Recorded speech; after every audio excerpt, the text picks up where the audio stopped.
have Bob Pisani, Rick Santelli's with us.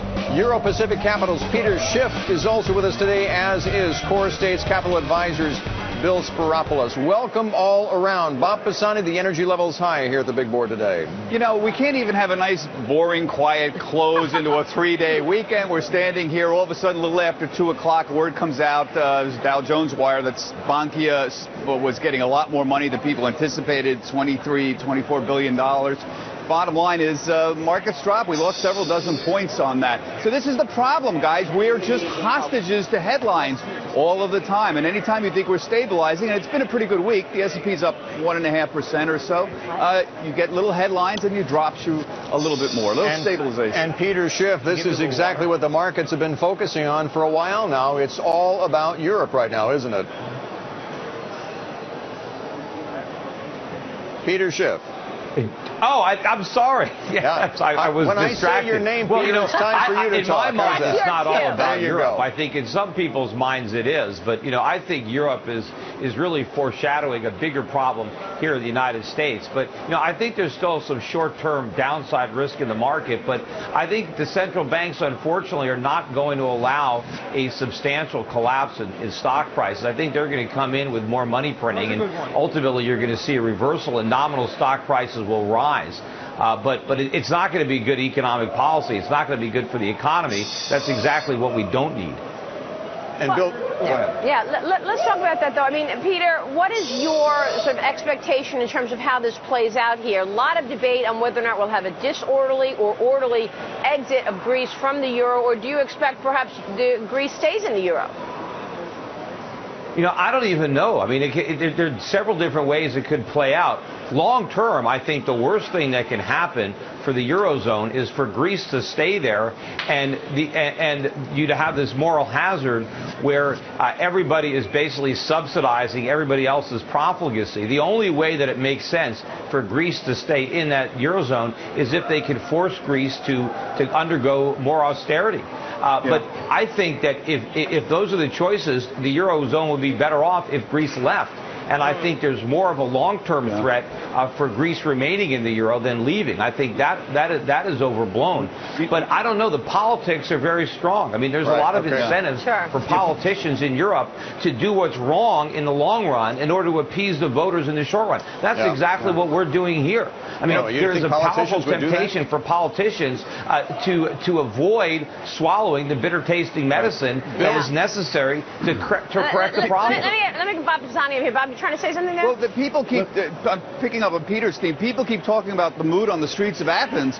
Peter, what about the mood on the streets of Berlin? How much longer are the Germans going to be willing to write the checks? Because no matter what scenario I see here, the Germans have got to write a big check.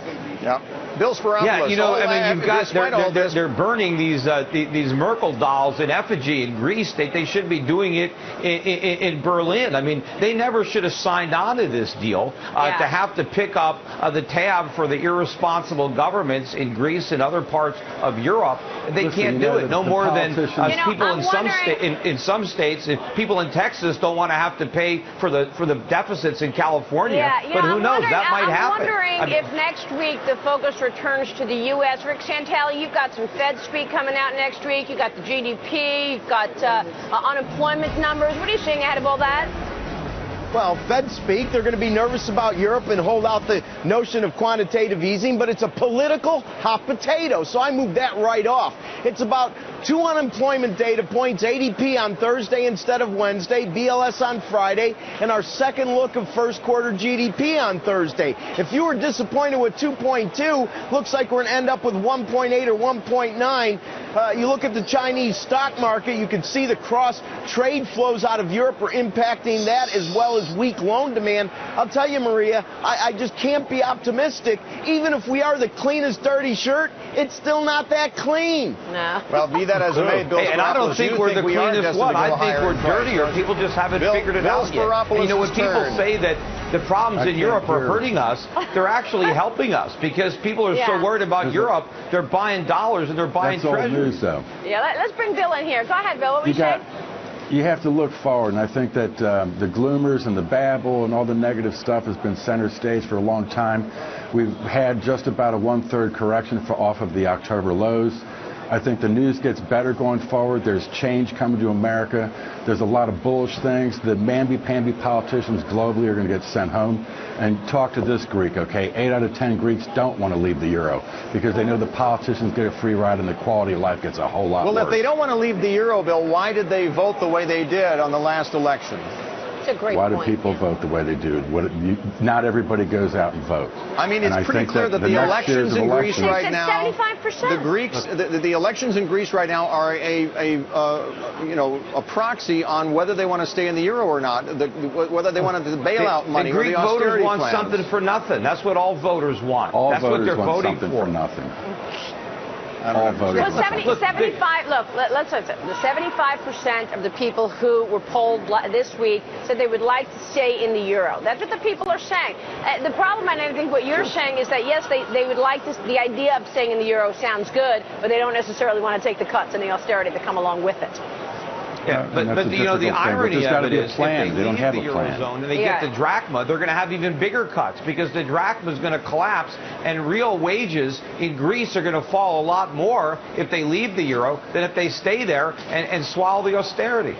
All right, we'll leave it there. Thanks, everybody. We appreciate your time tonight and have a nice weekend. We'll see you soon.